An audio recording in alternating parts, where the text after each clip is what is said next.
everyone. Thank you for making your way out on this, although not as snowy and blustery as we thought it would be. But it's good. So thank you for coming on out here and enjoying our production as we've been working hard to present to you. We are well in our 13th season, and we're so excited. So, thank you. A little side note. Honestly, when we started this 13 years ago, we had no idea this was going to even work the first time. And it just keeps coming up. And then at one point, I think it was around the 9th season, just started running out of ideas. There's no more shows to do. That's it. Are we kidding? There's tons, including today. So, welcome once again to those thrilling days of yesteryear. A live recreation of some of your favorite shows from the golden age of radio. And today, we bring you the world of mystery, the underworld, betrayal, intrigue, suspense, the playground of the detectives, both hard-boiled and soft-boiled, which was a term that referred to the different styles of solving a crime. Now, Nero Wolfe was one of the greatest detectives in literature, featured in novels and short stories by Rex Stout from 1934 until Stout's death in 1975. The innovation of Wolfe was the marriage of the armchair detective types, such as Sherlock Holmes or Hercule Poirot, never pronounced that one. The French guy, you know. He's not French, he's Belgian. He's Belgian. Good night, everybody.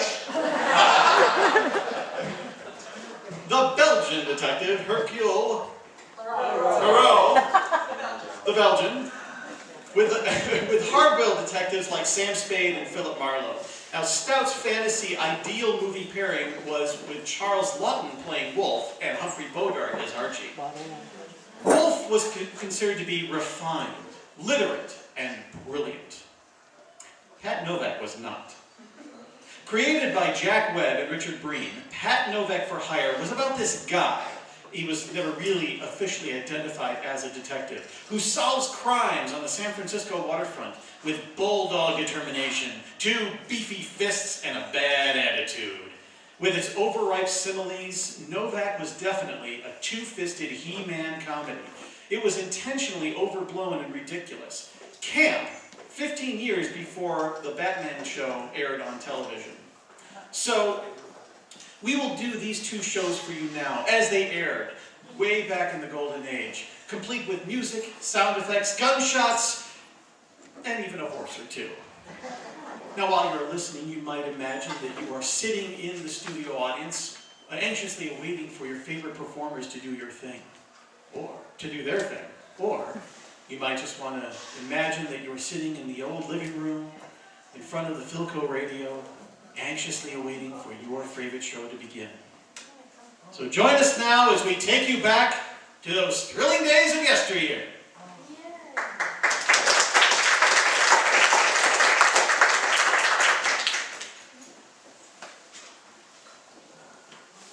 Ladies and gentlemen, the American Broadcasting Company brings to its entire network one of radio's most unusual programs.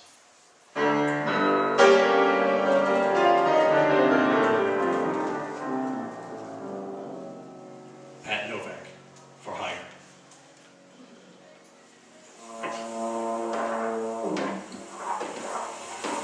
Sure, I'm Pat Novak for Hire.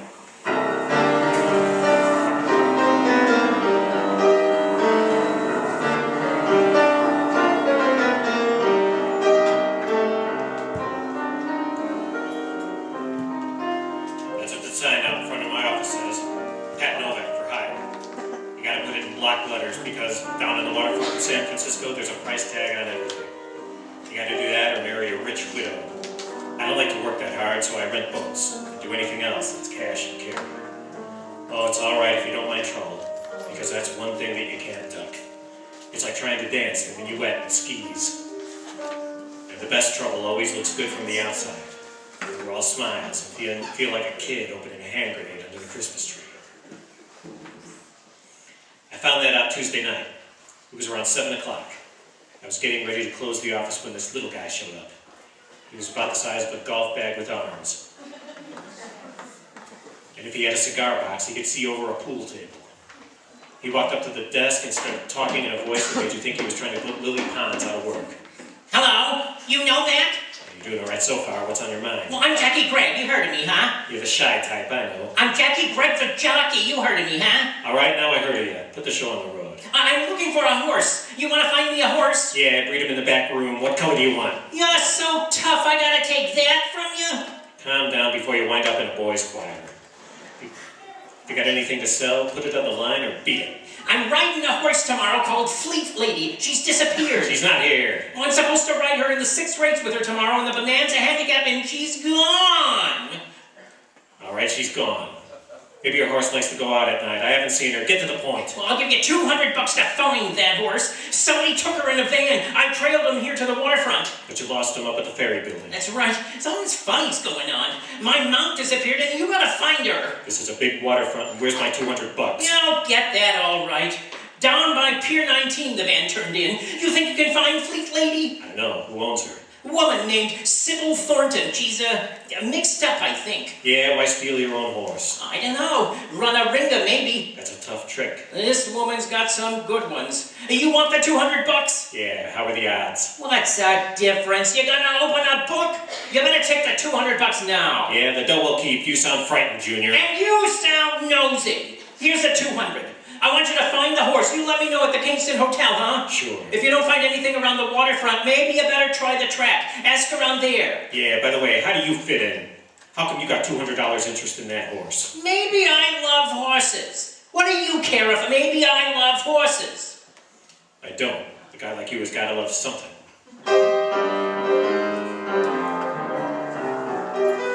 Well, it was a real sweet proposition. A jockey in search of a horse. There was something phony about the whole thing. I had the $200, but I didn't feel good. It was like a guy stealing a murder gun to help out in the scrap metal drive. Well, after the little guy left, I closed the office and started to hit the docks, but it didn't work out. You can buy good whiskey these days, so you feel funny walking up to some guy on a pier and asking, "Have you seen a racehorse around here, mister?" Well, by 9, I was sure the horse wasn't around, so I borrowed a car and drove out to the track. I found out where Sybil Thornton's horses were quartered and headed down that way. It was pretty dark, so when I bumped into her, all I got was a vague outline. She had a good-looking vague outline. Oh, I'm very sorry. Yeah, I'm full of regrets too. Shall we try it again? Aren't you a little mixed up on your animals? They keep horses here. You don't seem to mind. You lean nicely, but you probably feel safer with a platform. Yeah. Well, we'll try this again when I've had 3 good meals. That's a horse. Yes, I know. In fact, I own her. I see. That'd make you Sybil Thornton. Yes. What would it make you? A guy named Pat Novak looking for a horse. I was hired on the waterfront to find her. My, they grow big on the waterfront. You must get a lot of sun. By the way, is Fleet Lady missing? Your jockey says she is. That's why I'm snooping around. Didn't know he had any friends. He's got a checkbook. How about Fleet Lady? Is she tucked in bed? Yes. Well, let's take a look, huh? You'll find it very dull, Mr. Novak. Yeah, that's what they said to Anthony. Let's see the horse. Suit your health yourself. She's down this way. Okay. I'm doing this out of the bigness of my heart.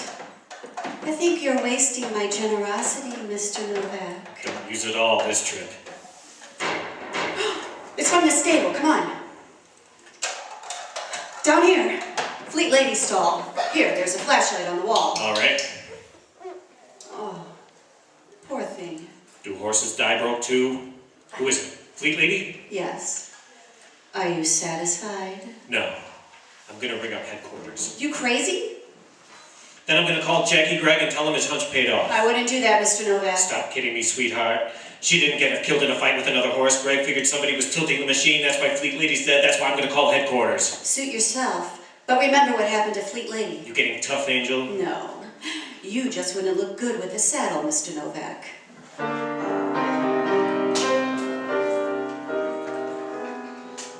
Well, I watched her as she turned and walked out of there. It was the kind of walk that makes you flip the calendar and find out how far away spring is.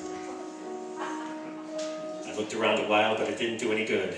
The place was full of doors, so whoever killed Fleet Lady got away easy, like a rumor at a church picnic. I closed the door and went down the line to call headquarters. As I stood there talking, I saw Sybil Thornton drive away. It was a long convertible with red asbestos seat covers. After I called headquarters, I went back and waited near the stable. About a half hour later, a police car pulled up, and when I saw who got out, I began to get unhappy, like a three-legged man in a ballet school.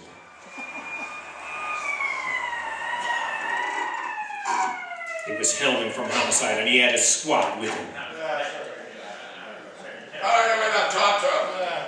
Hello, Novak.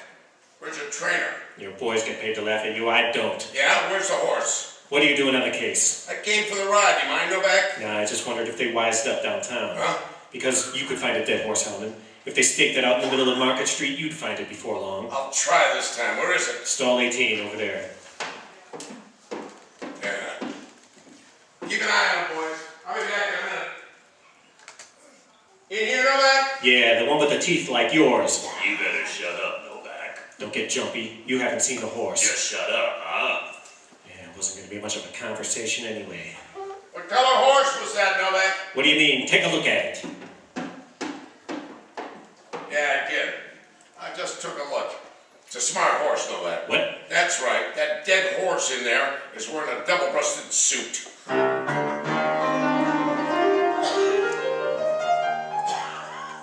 I got the message straight. I walked in and took a look. Jackie Gregg was lying there on the floor as dead as last year's love. The sickness didn't show until we rolled him over on his stomach. Somebody had gone duck hunting in the middle of his back. I began to feel a little sick myself, and I was ready to send out for the same gun when Hellman started to talk. You forgot to mention the guy when you phoned headquarters. He wasn't there. I was in here before and that guy wasn't around. What was he doing under the horse? I don't know, Hellman. Maybe he crawled out of a crack. I don't know. There were 2 shots. I came in and found the horse. Ah, Check the horse. we're trying to tell me the horse shot back? Who is he? A guy by the name of Jackie Gregg. He gave me $200 to find a missing horse. Yeah? A horse called Fleet Lady running in tomorrow's handicap. This is the end of the line. How do you know it's the same one? I don't. Maybe you gotta be a horse to tell. Why don't you ask one of your boys? Ah! Yeah, your boy's real tough. Call him off, Hellman. He's nasty. We all hate him, Novak. It's all right. I'll put it on your bill, Hellman. That's good. You can write it up at headquarters. Hellman, you ought to rent an idiot. The heavy thinking's too much for you. I can piece this together.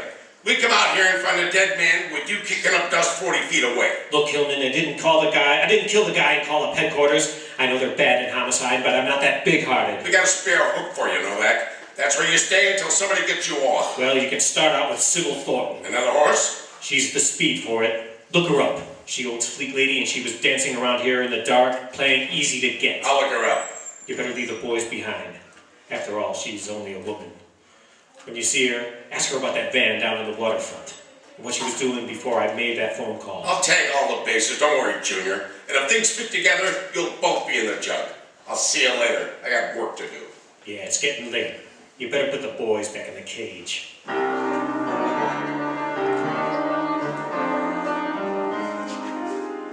I began to worry after Hellman left. There was no murder gun and he didn't have too much to go on. But there was no one else wanted my job.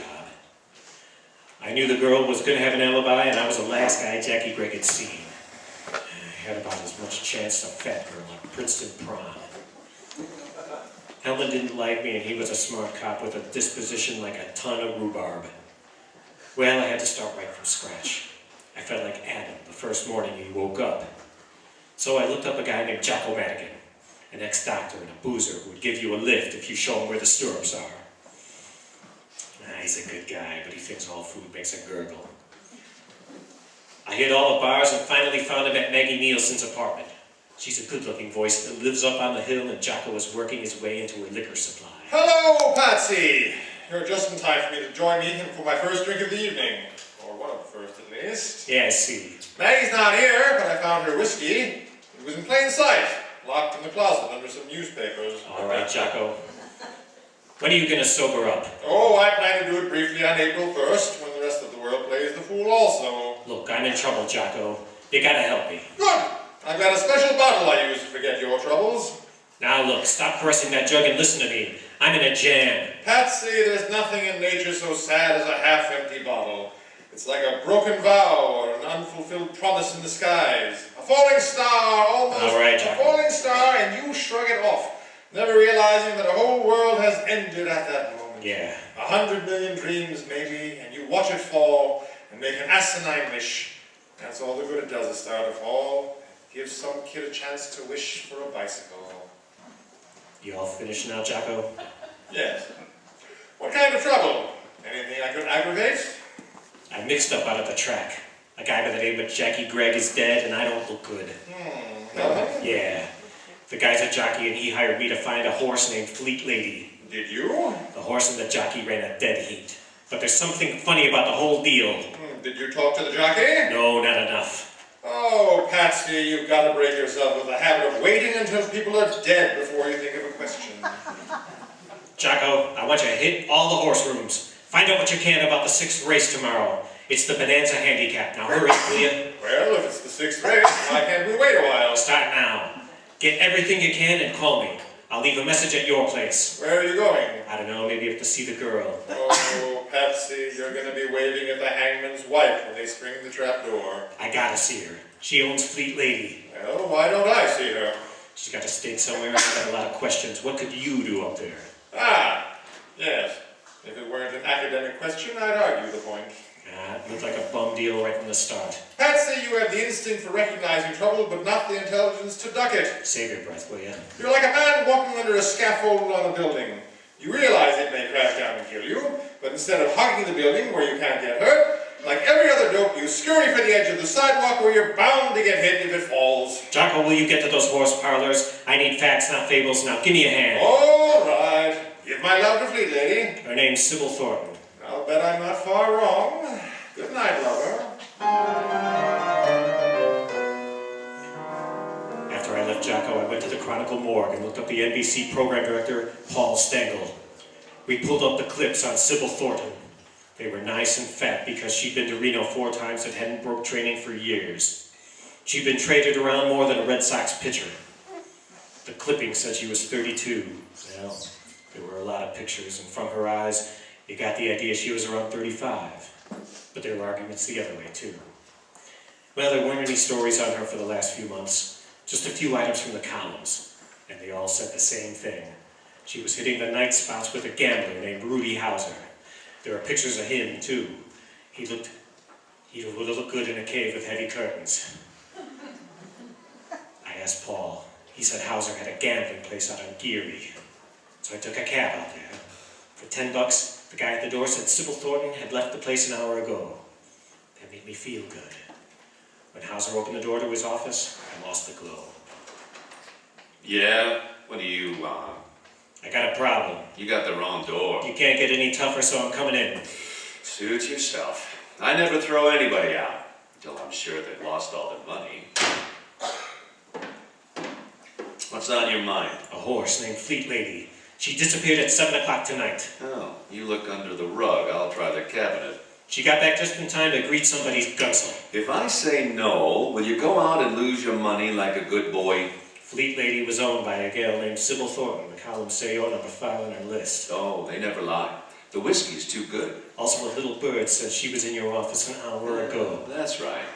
She said your name's Novak. Yeah. Next time you go out on a bombshell, give it a test run.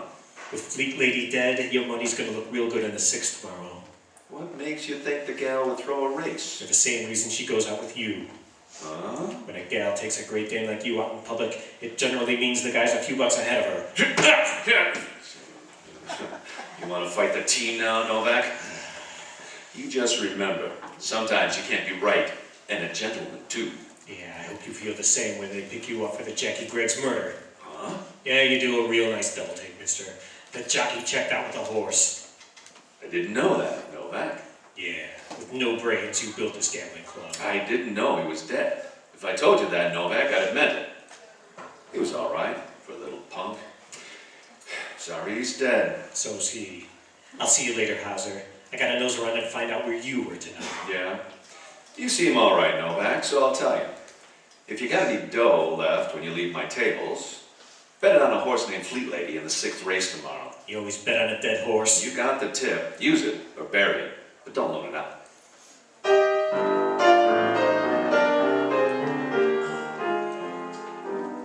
The case was a regular grab bag when I walked out of Hauser's office.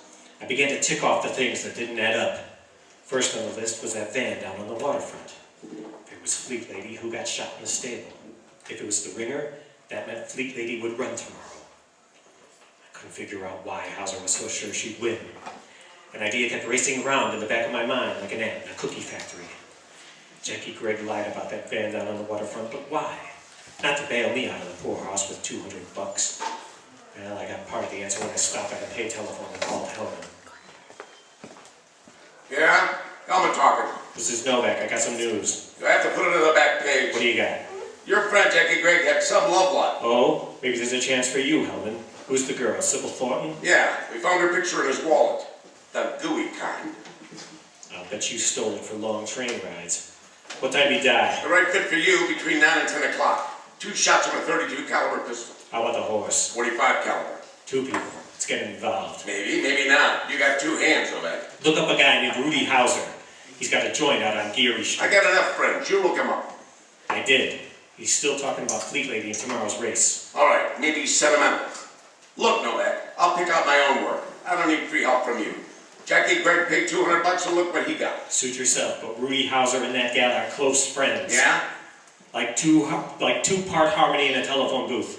Get off the dime, Hellman. Hauser's got that gal in his hip pocket. She owns Fleet Lady and he's betting her to win. You're trying hard, Novak. It's gotta be a slow field to lose to a dead horse. Wake up, Hellman. You couldn't smell a rat in a basement full of cheese. I did all right in your apartment. What?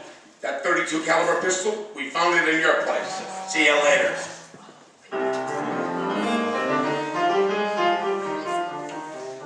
Well, I wasn't too worried about that. Hellman's smart enough to know a phony plant. I began to think about the .32 caliber pistol. It's a woman's weapon. Well, that doesn't prove anything. So's a bread knife if she's in a bad mood. It must have been about midnight when I got to Sybil Thornton's place. She was wearing black lounging pajamas, tied tight around a slim waist. She looked like a wasp with a nice sting, and she had company. Come in, Mr. Novak. Yeah. Mr. Novak, this is Ronnie Stark. Hello, Novak. Yeah. Oh, he's not very friendly, Sybil. He's just pouting because they're going to arrest him for Jackie's murder. How do you like Hellman? You've known him longer. Yeah, somebody left a murder gun up at my place. Where have you been all night? Please, Mr. Novak. You're embarrassing Ronnie. That's right. I'm blushing, and it's not the whiskey, Novak. I see. You must stay longer, Ronnie. She's persuasive, huh, Novak? See you tomorrow. You won't forget Ronnie? No, I won't forget. I'm betting on you, Novak. What won't he forget? Oh, Mr. Novak. I hope nobody ever asks you that question. You don't want to talk about putting that gun in my apartment. No. Let's talk about Rudy Hauser then. Huh? Your meat grinder friend. We just had a good talk and he opened up a new road. What'd you tell him? Don't break a spring, he's all right. Will you do me a favor, Patsy? Like not talking about Hauser anymore, huh?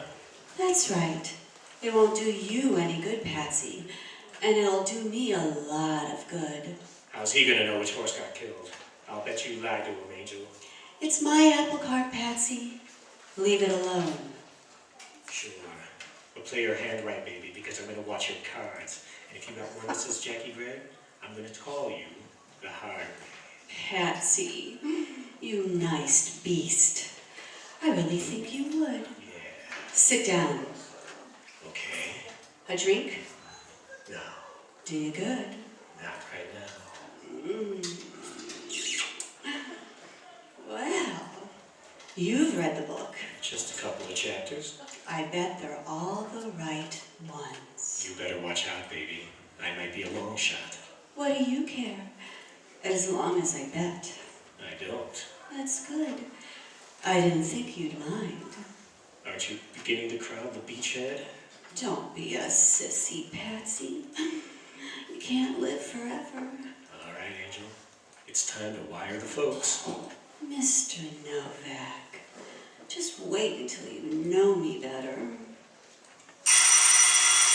That's for me, I left a number. It's your fault then. Hello, Patsy! What'd you find out, Jocko? Not much. Nobody seems to care about the 6th race. I care about it. Well, that's because you killed one of the jockeys. The rest of the people have a more casual interest. What do the odds run? Oh, no heavy favorites. Thin Air and Sleepy Time Gal figured to be best at around 5 to 1. What about Fleet Lady? Down the line somewhere. I talked to one fellow who said she's a dog who couldn't beat a paralytic goose over 100 yards. Yeah, what else? That's all. What do you mean that's all? Start digging, Jocko. We're not getting any place. Not even at your end? Huh? I count on you to do better than that. Good night, lover.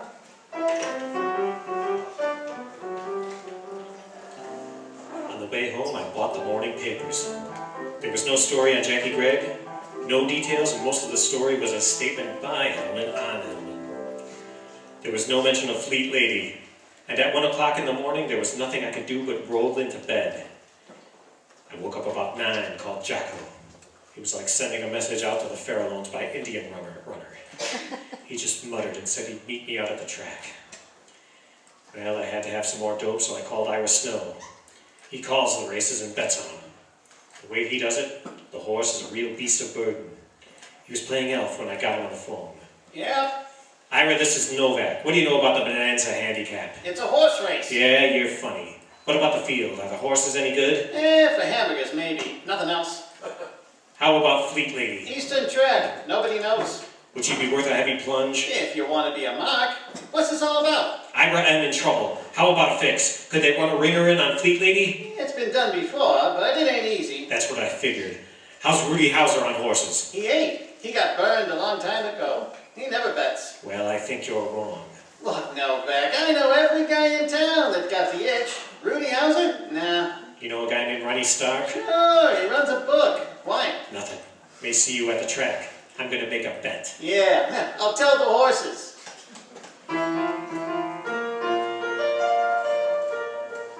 Well, that left me in a hole. If Ira was right, Rudy Hauser on Fleet Lady didn't make a bit of sense. I got out to the track around 2:30. Jocko was there, and Hellman was wandering around in the grandstand where they couldn't push him into the starting gate.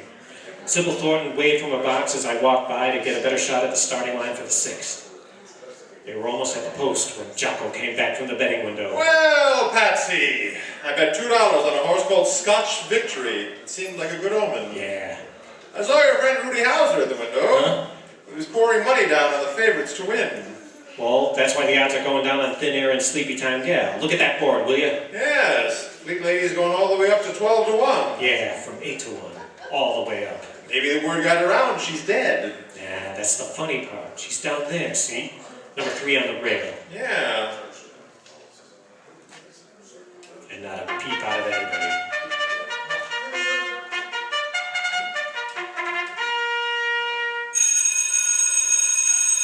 And now it's been winning. Hot brother is going to the pump by 1 leg. Speaking out the right hand. Fleet Lady of the Old Horses is running third by 1 leg. On the outside, it's Thin Air and Old Soldier. Jumping into the clubhouse turn. It's Hot Weather by 2 lengths. Sleepy Time Gal by a half length. Fleet Lady is moving up on the outside. It's Thin Air, fourth by 1 length. And Old Soldier down the left stretch. It's Hot Weather by 2 lengths. Fleet Lady moving up on the outside. Is down second by 1 length. She runs well for a ghost. Yeah. Rudy Hauser better hurry or he won't see much. What?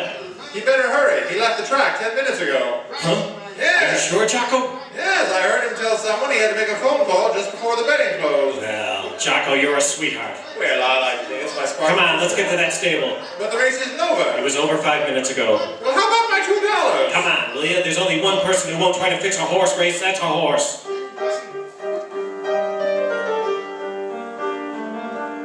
Well, I knew there was going to be trouble fast. The horses were just coming into the wire when I waved the helmet and started for the stable. When we got there, Sybil Thornton was clearing out like a fire sale. I'm in a hurry, Patsy, darling. Let me by. You made a bad play, Angel. Stick around. Let me by, Patsy. You heard him, lady. Stick around. Thanks, copper. I'll take charge. That's a big gun, Hauser. I got a big beef. You let me drop 100 grand, Sybil. Your idea, Rudy. Not this way. You let me drop 100 grand because you ran Fleet Lady. The program said Fleet Lady, and that's who ran. I brought these odds down at the window. My other 80 looked bad on Fleet Lady. You didn't stay to watch her trail the field. Right, I didn't stay. You lost your 100 grand. You killed the ringer. You ran. You were a smart big shot who was gonna sew up the race. And you cost me 100 grand. All right, Copper. Move away from her. Over this way, Sybil. No, don't let him do it, Patsy. I want to see how tough you are. Come on, Sybil. Let's you and me move against the stall. Watch out, Hauser. Get back into the horse. Get the horse and I like a new trampoline. You grab him, it's your idea. Get back. Oh!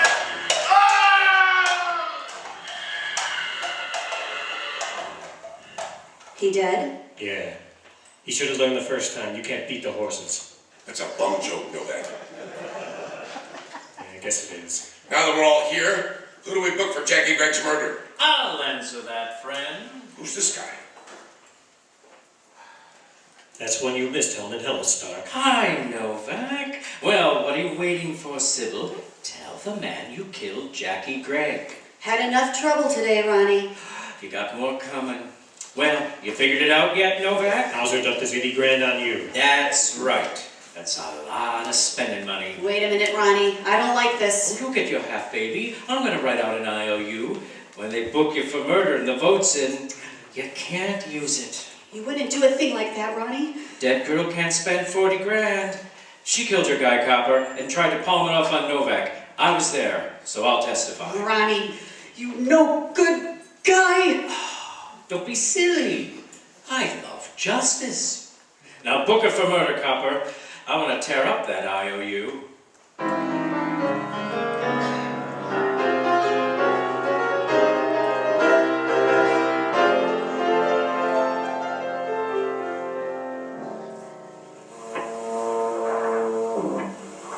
Well, Helmet finally worked it out. Started out as a fixed race. When they were all through, it was up to the horse. Rudy Hauser put the squeeze on Sybil for some dough. She offered to run a fast ringer in place of Fleet Lady so Hauser could pick up a bagful. Rudy just wanted to make sure, so she sent up one of his boys around to knock off Fleet Lady. Only the guy killed a ringer instead. Well, that was a break for Sybil. She made a deal with a bookie named Ronnie Stark to take all of Hauser's bets and guarantee him that Fleet Lady couldn't win because she wasn't that good of a horse. Panned out that way. She let Hauser think that Fleet Lady was dead. He spent 20 grand at the window pushing up the odds on Fleet Lady, and that dumped another 80 on her to win. The moving van? Well, that was a phony story that Greg used to get me to scare Sybil. He wanted in on the deal. He went back to that stable that night and got in a beef and killed him. She had him out in the car. When I went back to make that phone call, she figured it was a good way to pass the buck. Hellman asked me only one question. Why would a nice, tame horse go crazy and trample a guy to death? Jocko had the answer. The horse that killed Hauser was a filly.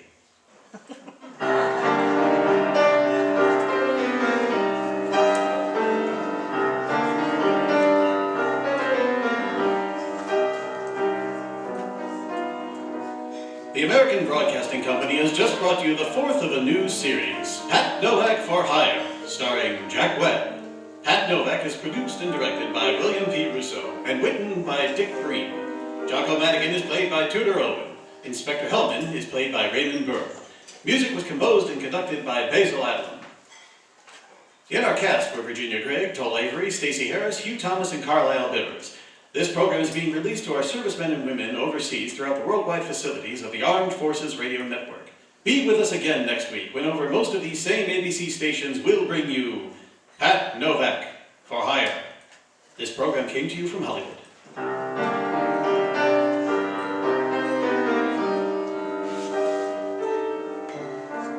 This is ABC, the American Broadcasting Company.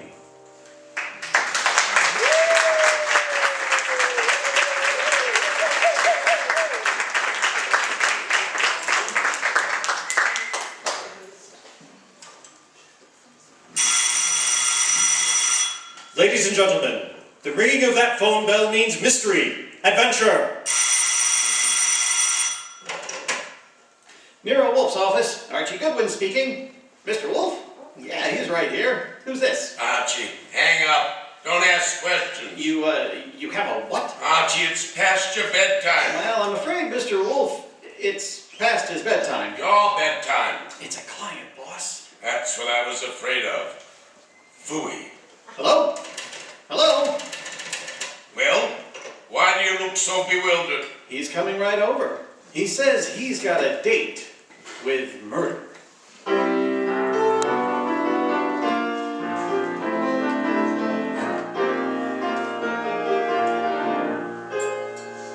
Ladies and gentlemen, the detective genius who rates the knife and fork, the greatest tools ever invented by man, the ponderous, brilliant, and unpredictable Nero Wolfe. Created by Rex Stout and brought to you in a new series of adventures over this NBC network in the person of Mr. Sidney Greenstreet. Tonight's story, The Case of the Calculated Risk, was as strange and baffling as any Nero Wolfe had to deal with. It started late one night when a big-shouldered man sporting a reddish beard and billing himself as Dave Caffrey pushed his way in, walked up to Nero Wolfe's desk, and rocked him with this opener. Tomorrow morning, Mr. Wolfe, I'm going to kill a man. I beg your pardon, sir. I'm going to kill a man with these two hands. I've been told strange things across this desk, Mr. Caffrey. This is the first time a murderer has confided his intention to me in advance. The man you speak of... I'm not telling you his name. I'm not telling you where I'm going to meet him. This session tomorrow is going to be private and personal. But if anything happens to me between now and then, I want you to take over. Mr. Caffrey, do you seriously think I could assist you in a matter of private vengeance? That's not what I'm asking. This guy deserves to die. I plan to kill him with these two hands. Me, myself. But if I slip up, if he gets me first, I want you to see if justice is done. But I assure you, sir... I told you this guy deserves to die. And I'm going to tell you why. Years ago, down south, there were 3 men in business together. Partners. Me and 2 others. Your notebook, Archie, if Mr. Caffrey doesn't mind. You're wasting your time, Wolfe. The names I'll use will be phony. I won't give you anything you can check back on. We'll take that chance, sir. Please proceed. It happened in a town about 40 miles from the place where we had our business. We were going there to collect some money, the 3 of us, Carl, Mitch, and me, Dave Caffrey. And all we collected was bad news. So bad that Carl hadn't even given our right names at the hotel. Said he was scared some of our creditors would come hitting up on us for what we owed them. The 3 of us had some drinks and we'd been pacing around for nearly an hour. I can still remember the way Mitch stood and looked up at me, then up at Carl. Carl suddenly pulled to a stop and came out with this idea of his. So, Dave, we got 6,000 cash on hand. You counted it, Mitch. Didn't we make it 62-40, Carl? Well, whichever. We've got this 6,000 plus some slow accounts receivables against debts of 38,000. With 3 of us trying to live from the business, we ain't got a chance. Well, we ain't got much of one, Carl. It's hopeless, Dave, with 2 partners, though. 2 partners? You reckon on pulling out, Carl? I say we cut cards for it, Mitch. Low man drops out. Break up the partnership? After sticking together all these years? Now, wait a minute, Dave, wait a minute. Maybe Carl's right. Maybe this could work. Carl, you mean low man drops out clean? Right now? Right now, Mitch. The other 2 to take over assets and debts and see if they can get this thing back in the black. Okay, Carl. Get the cards out. Dave? Well, if that's what you guys want. Okay, then. Here's a new deck. Shuffle them, Mitch. All shuffled. Cut them, Dave. Go ahead, Mitch. You get first pick. Spread them if you like. Here goes. 6. Your turn, Dave. Okay. 9 of clubs. Lucky guy, Dave. That puts you in whatever Carl pulls. Now pull it fast. There she is. An ace. Sorry, Mitch. That leaves you elected. Well, Mitch, I'm sorry too. I guess we all had a fair whack at it, but... Hey, wait a minute. Let me see that ace again, Carl. Easy, Mitch. I said I was sorry, but... Look, Dave. Yeah, what is it, Mitch? All the aces are marked. Carl, I'm going to cram this deck right down your crooked throat. Look out, Mitch! He's got a 9! Carl, all right. I've cut him for keeps.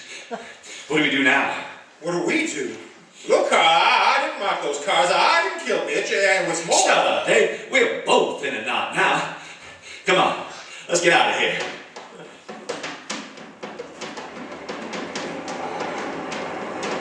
Now what, Carl?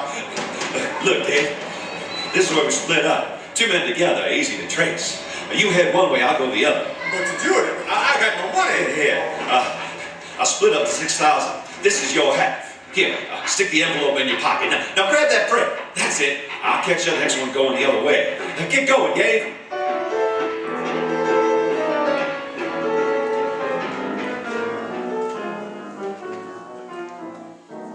And that's how it was, Mr. Wolfe. It all happened so fast that This man you call Carl, he would seem to be one of the world's choice creatures, Mr. Caffrey. I thought to look at that envelope he gave me, I found $40 and a few folds of wrapping paper in it. I was mad enough to... Well, I got off the freight and intended to go back, but then I picked up a paper. And read all about the murder of your friend Mitch, with a statement that Carl had accused you of the crime, and that the police believed him in view of your escape. That's it. Pass a Goldman, not at all original. Well, I was young then and stupid, and I'd had those drinks to start with.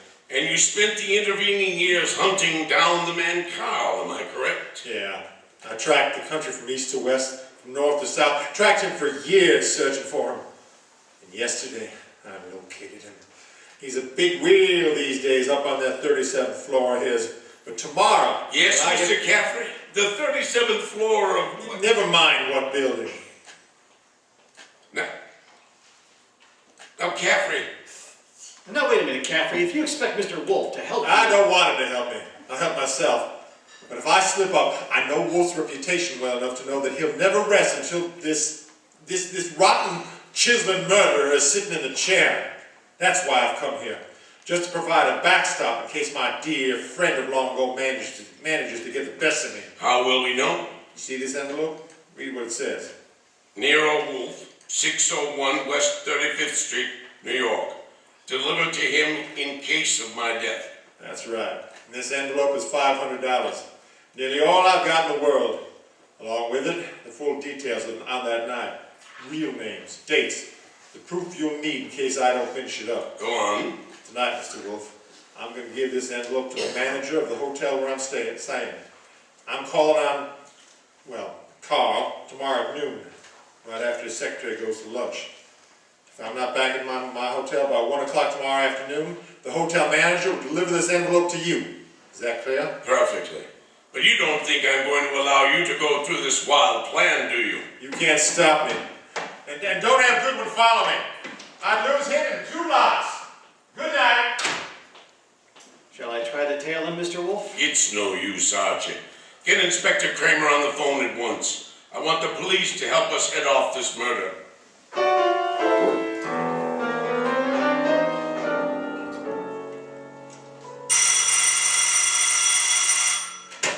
Nero Wolfe speaking. It's Archie. I'm calling from the morgue. And? They found Caffrey's body in a subway washroom, mugged and stabbed. Wallet's gone, pockets cleaned out, and no envelope. And just 2 hours ago he was here. No envelope, eh? Gone. Witnesses? Not so far. Homicide's calling it straight mugging and robbery. As it well might look, except for a guy named Carl. How much do I tell Kramer? all of it. Ask Mr. Kramer to start queries throughout the South on the original killing. The original killing? Look. It's our best chance of getting a description of the man called Carl. The original killing and the partnership, starting from, say, 8 years ago and working back to the middle 20s. Tell him to concentrate on towns and railway lines. Putting out pictures of Caffrey. Pictures and dentistry. Fingerprints to Washington. Mr. Kramer will know. And if I come across a haystack, do I keep my eye out for needles? We're going to find Carl, Archie. We're going to find him if it takes from now until doomsday.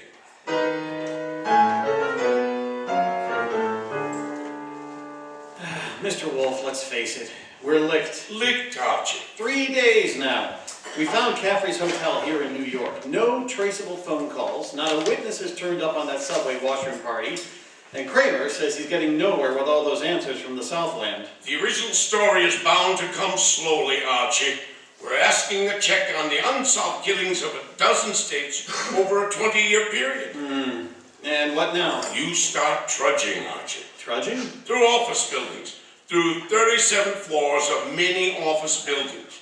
You keep trudging until we find him. Oh, now wait a minute, Mr. Wolfe. This is a big city, remember? I might have to go through hundreds of buildings. This morning, Archie, the Municipal Reference Library informed me there are exactly 34 buildings of 37 floors or higher in Manhattan. Now, when you rule out the United Nations building, hotels... Okay, maybe not so many 37 floors, but lots of offices per floor, maybe 40 or 50. Call it 30 times 40, and you've still got 1,200 to start with. And you don't know what kind of businesses, you don't know what Carl's real name is, and you don't even know what he looks like. There could be 4,000 men like him. 4,000 affluent men, Archie? Yeah, well, all right. Caffrey said he was in the chips, though. You know, for a guy who's been bumming around, that could mean anything from 10 grand a year up. Wait a minute, that cuts your field to 1,000. 1,000 tall men? Tall? I've been over these notes. Caffrey didn't say he was tall. As plainly as you could ask. Caffrey was almost your height, but he said, Mitch stood and looked at me. And then he looked up at Carl. Up, Archie. That makes Carl your height or taller. Yeah. Well, maybe Caffrey and Mitch were sitting down, and Carl was... Godfrey told us the three were standing at the time. Check your notes, Archie. I've studied them. Okay. Well, maybe that does cut it down some. But it's still a lot of citizens to start checking for a southern accent. Don't rely on accent, Archie. Carl has had many years to lose any accent he might have had. Yeah, that's true. And so we narrow it.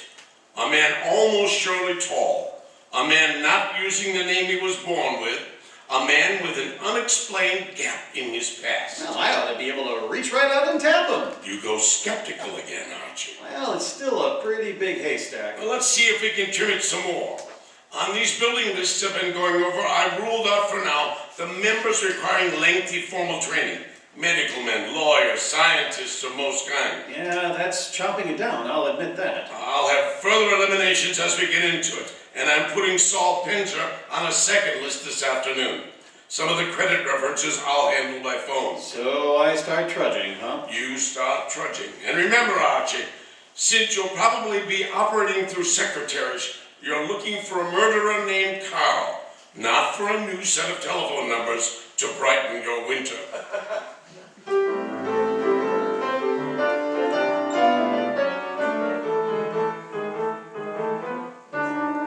Tall? I don't know what you're peddling, Goodwin, but if my boss put on elevator shoes and stood on a box, he'd still be somewhere down around my necktie. If he stood on his money, though, we'd need a helicopter to get up near his shoelaces. Hello, Miss Tunis. Do you mind if I sit down? Why, of course not, Mr. Goodwin. Oh, thanks. You know, I've been in 12 offices on this floor, and you're the first girl who's seen the importance of this survey, first crack out of the box. Well, I'm sort of new here, and I try to pay attention, but... Oh, you're not just beautiful. You've got a head on you. Is Mr. McLean in? He's at lunch right now. Lunch? Oh, that reminds me. Know any good restaurants up this way? Well, I was just going to the downstairs drugstore myself, but I wouldn't say it's... Well, come on. Put your bonnet on and let's skip the drugstore. This meal is on the Executive Resources Survey.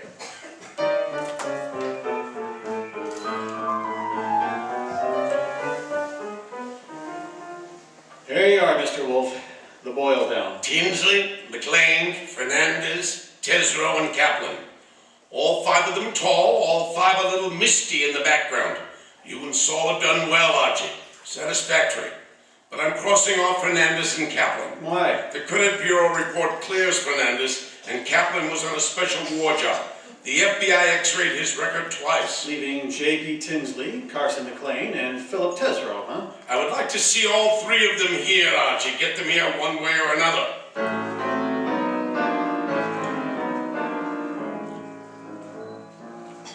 And so you do admit that Tinsley isn't your real name. Mr. Wolfe, are you a blackmailer or what? I'm a licensed private investigator, sir. Any disclosure you make will be kept in confidence. provided it doesn't touch on the case I'm engaged upon. You haven't said what that case is. I don't intend to. If you prefer to explain this mysterious gap in your background to the district attorney, perhaps. Well, I'm using the name Tinsley because I've got an undivorced first wife out on the coast. We broke up 20 years ago, but she said she'd see to it that I never married again. If she knew where I was today, well, I don't say I'm a saint, but she's a vindictive woman. I see. May I have names, dates, and places starting 1924? I can't quite understand your interest, Mr. Wolfe. It's rather complicated, to put it briefly, Mr. McLean. I'm working on the interests of a client. Our people have found this puzzling gap in your background, and I'd like to appreciate such clarification as you may be able to supply. But I told your Mr. Goodwin I was raised and educated in the Orient. Till 32, I was in business with my father in China. Where you say your father died. Died, yes. With the Depression, I returned to New York, started this importing business in a small way, weathered through the early 30s, and I think my banker can assure you of my standing today. They have done so. Carson McLean and Company has an excellent credit rating. And thank you, Mr. Wolfe. To switch somewhat abruptly, Mr. McLean, would you happen to remember how you spent the evening of the 19th? This month? Of this month? Well, I can hardly remember offhand. You say the 19th. Would that have been a Tuesday? Yes, it was a Tuesday. Oh, well, that simplifies it. I'm nearly always at the office on Tuesday nights, dictating the revisions in our weekly wholesalers lists. Let's see. Yes, I was there on the 19th. It was a trade center. Miss Tunis and I worked till just after midnight. Miss Helen Tunis, the secretary Mr. Goodwin spoke of. Yes, she's been with me for 2 or 3 months now. Miss Tunis can confirm this dictation on the night of the 19th. Of course. Mr. Wolfe, your manner is so persuasive that I scarcely realized. You're asking some extraordinarily searching questions. May I ask, why in the world... If you're in doubt of me, Mr. McLean, my prying is nearly concluded. You say you were in China until 1932.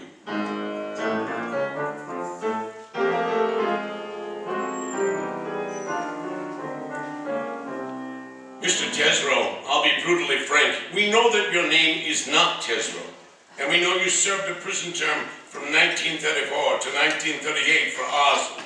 I'd like some straight answers. I didn't say I wouldn't answer your questions. The past can remain your own, provided... Now, look, Mr. Wolfe, I've been going straight for 12 years, and this business of mine is on the level. Now, this is a shakedown. I'm asking where you were on the night of the 19th. And I'm telling you, I stayed in town.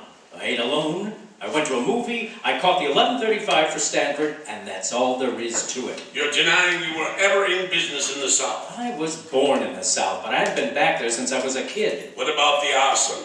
I put in 4 years squaring for that mistake. Let's start again, Mr. Tesreau.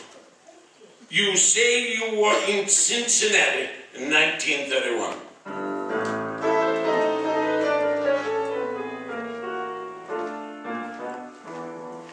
Okay, Mr. Wolfe. 3 candidates and we're still on the 1-yard line. Our 1-yard line. Tesreau, McLean, Tinsley. No, rule out McLean. He gave references enough for those years in China. And with Helen Tunis, he's got the one firm alibi we've laid onto. Caffrey was killed before midnight. With conditions as they are in the Far East, Archie, it would be weeks before cables came back on McLean's claims. Claims? You figure the whole Chinese background's a fake? I want you to see Miss Tunis again, Archie, taking all precautions for her safety. And this is one time I give you permission to ply her with all the attentions you can contrive. Are we far enough to pull tails on any of these 3? I've got Saul on Tesreau. Ori will take Tinsley and Fred will tail McLean. Pictures of the 3 have gone to Mr. Kramer for circulation in the South. No answer yet from the coast on Tinsley. Not yet. For the moment, Archie, you'll concentrate on Helen Tunis. Helen, I've got to see you tonight. I'd love to, Archie, but... Now look, Helen, I phoned you to come out in the corridor this way because I didn't want McLean to know we're talking. Do you still say that you got that new mink coat on your own money? Mr. Goodwin, I don't know what right you have to... Helen, if you get 5 guys to buy you stuff, it's your business. But Mr. McLean said his wife might send detectives around. Well, you can go right back to your old Mrs. McLean and tell her that easy, Helen, easy. He was dictating to me. You know, baby, the harder you lie, the prettier you look. But if this is a fake alibi and you keep propping it up, you're going to find yourself in trouble. Bad trouble. Now, how about it? Do I see you at your apartment tonight, or would you rather come down with me to Nero Wolfe's right now? Archie, all right. I can't go with you right now, and I've got a dinner date with my aunt tonight that I can't break. But I'll try to be back at my apartment by 11.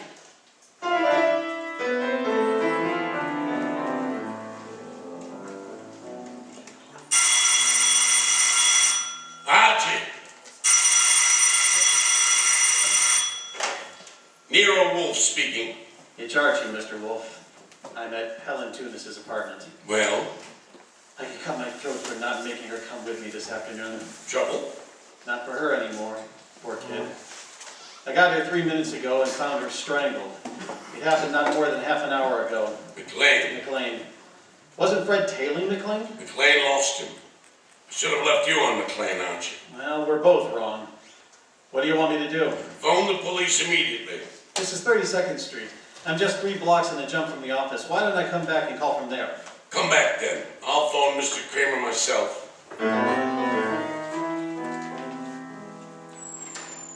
Mr. Wolfe, I'm still kicking myself. Look out, Archie! It's too late, Mr. Wolfe. Keep coming right in, Goodwin, with your hands up. No, I wouldn't try that. McLean. And keep your hand out of that desk drawer, Wolfe. This time you're too late, Mr. McLean. My hand is in the drawer, and I think I'll leave it there. You don't think I'd shoot? I'm sure you would, but you've got 2 of us to cover now. No, Archie, don't try to draw yet. How'd you get in here, McLean? He surprised me after making his way through the area way below. And of course it had to be Fritz's night out. I caught your fat friend just 2 seconds before he could get in his call to the police, Goodwin. I overheard his talk with you from the hallway. My apologies for not crying out sooner, Archie. Get your hand out of that drawer. Pull it out without the gun, Wolfe, or I'll let you have it now. I refuse to, Mr. McLean. Seems obvious that you mean to kill us in any case. Yeah, I'm afraid that's true, Wolfe. When you called me here and Goodwin starts making dates with Helen Tunis. Poor kid. I told her not to talk to you. She didn't, Goodwin. I've been scared of you and Wolfe since I followed Colby here that night. Colby? You knew him as Caffrey. I caught up with him afterward in that subway washroom. No, keep that hand up and watch that gun of yours, Wolfe. When I found that envelope on him and I read the letter to you contained in it, I knew he hadn't spilled the whole South Carolina story. South Carolina. Would the original knifing have taken place anywhere near Hampton or Jasper counties? Hampton County. Our business was over the line in Georgia. Doesn't matter now. Pity, Archie. We learned this afternoon that we were growing warm on South Carolina. Mr. McLean, may I ask you what you hope to achieve by this insane project of disposing of Mr. Goodwin and myself? I'm buying time, Wolfe. There's $90,000 in small bills in that bag there, plus a plane ticket to Buenos Aires. I've got a silencer on this gun. If you two aren't found until tomorrow morning, I'll be out of the country before they start looking for me. You don't think the police will put out an alarm for you when they find the body of Helen Tunis? Goodman left it to you to report that, remember? Let's remind ourselves to be prompter on reporting deaths, Archie. Starting with our own, Mr. Wolfe? Glad you could take it that way, Goodwin. You actually think you can knock the 2 of us off? I'm about to find out, Goodwin. One moment, Mr. McLean. You've never been a real gambler. You know that. With marked cards, of course, but you're not the man to face a sure loss now. A sure The loss of your life within seconds after you try to pull that trigger. I told you I had a silencer. You think anyone will hear the shots? There'll be more shots than you can count on. My hand's on a pistol now in this drawer, and Mr. Goodwin has a .38 in his shoulder holster. You can't shoot through the desk, and Goodwin's won't get a chance to draw. You're an intelligent man, Mr. McLean. Vicious, but intelligent. May I describe the certainty of your immediate death if you don't throw that pistol on the desk and give yourself up? Well, there are 2 of you, I know that. Mr. McLean, you must be aware that in actual fact, exceedingly few men are killed instantly by a single shot. even from a pistol of heavy caliber. The one you hold is a .32. And it's a .45 in that drawer, McLean. I assure you, Mr. McLean, that neither of us will surrender the weapons we have. Should you start shooting, we'll both do our best to draw and keep firing until you're dead. You're stalled. What have I got to lose by trying for you both now? Very well, I'll correct that. The loss of some 6 or 8 weeks of your life, possibly months. Whatever the time necessary to bring you to trial, convict you, and execute you for the murders you've committed. Suppose I cancel you out and then take my chances with Goodwin. A better choice, but still a dubious one. I am fat, exceedingly fat, and for perhaps the first time in my life, I am thoroughly grateful for that. My bulk affects the calculation, Mr. McLean. McLean, you could pull off all 7 shots and still not hit Mr. Wolfe where it counts. If you have to start, you better start on me. You exaggerate, Archie, and I thank you for the gallantry of it. No, it's quite likely that with 2 or 3 shots, Mr. McLean might well dispose of me. But not with your first shot, Mr. McLean. And we'll not permit you many more than your first. Look, if I promise to do no more than tie you two up and give me my head start, you'll toss in your guns? Of course not. Do I speak for us both, Archie? Check. I say let's start it now. Wolf, if I give you half of what's in that bag, would you forget these admissions I made and help on my defense? I've told you I refuse to bargain. I think that I shall count to 5. If your weapon hasn't been tossed on the desk by then, I'll do my best to get my pistol into action. Are you in accord, Archie? Start counting. Wait a minute, Mr. Wolf. 1. If I trade half that bag for no shooting and 1 hour's start, no tying up, just your promise. 2. All that bag for a half hour start, 9 to 1,000. 3. Are you ready, Archie? All set, sir. Except if you're the one who walks out of this, call up every number in my little red book, huh? And tell each girl I was thinking of her just before you got to 5. Agreed. I resume. 4. Okay, you win. Oh, my sweet Susan, it worked. It worked. A commendable choice, Mr. McLean. For us, at least. You see, I'm afraid I forgot to mention one slight factor that might have operated in your favor. What's that, sir? I must confess, Archie, that my .45 is in the upstairs den where I took it to oil it last night. Holy cow! You didn't have a gun? You dirty. Take it easy, McLean. I've really got one. By the way, Mr. Wolfe, the signal's off on those women. When my heart gets back down out of my throat, I'll call them myself. I'll trouble you for a beer first, Archie. And then if you'll be good enough to phone Inspector Kramer, you can bid him to pick up his triple murder. The one-time cutter of cards. Fortunately for us, who's never been a real gambler.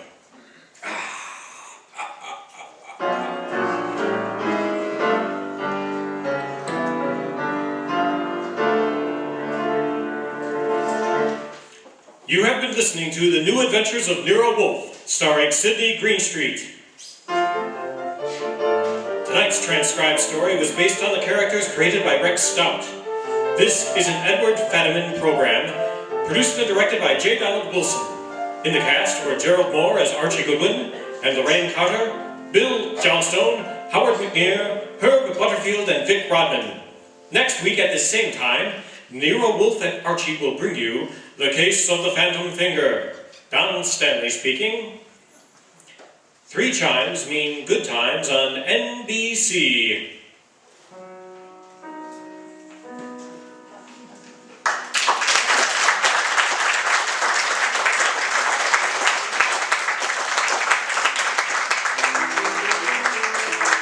Thank you so much for coming to our show today and celebrating a world, an underworld of scourge and tyranny and crime and punishment with detectives hard and soft boiled. We hope that you had a great time, and please make sure that you join us for our next show, which is Sunday, 2 o'clock, right here at the Oak Park Arms on March 15th, where we will be showing 2 episodes of Jack Benny and Fred Allen as they find out what it's like to do each other's show. That's right, we'll be doing our show called Trading Places. That's March 15th on Sunday. at 2 o'clock right here at the Oak Park Arms. You can also visit our website at www.ttdyradio.com. That's TTDY Radio for those thrilling days of yesteryear. And now, today's cast for our today's show, today's cast who came in from the cold and featured John Corona as Jackie Gregg, Ronnie Stark, and Phil Tesler. Matt Gilbert as Pat Novak, J.P. Tinsley, and the announcer. John Wingle as Rudy Hauser, Nasty Cop, and Carson McLean. John Gould as Inspector Hellman and Nero Wolfe. Julie Rogers-Bacor as Sybil Thornton and Helen Tunis. Lars Timpa as Jocko Madigan and Dave Caffery. With the mad piano stylings of Peter Storms on piano.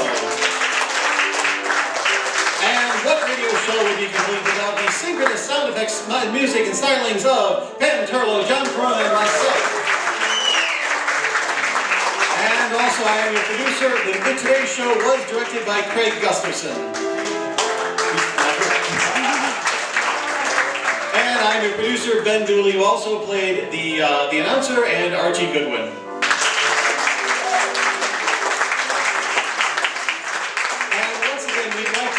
You, the audience, for coming to see our show and helping it come to alive, and also for living those thrilling days of yesteryear so that we could bring them back to you. Thank you.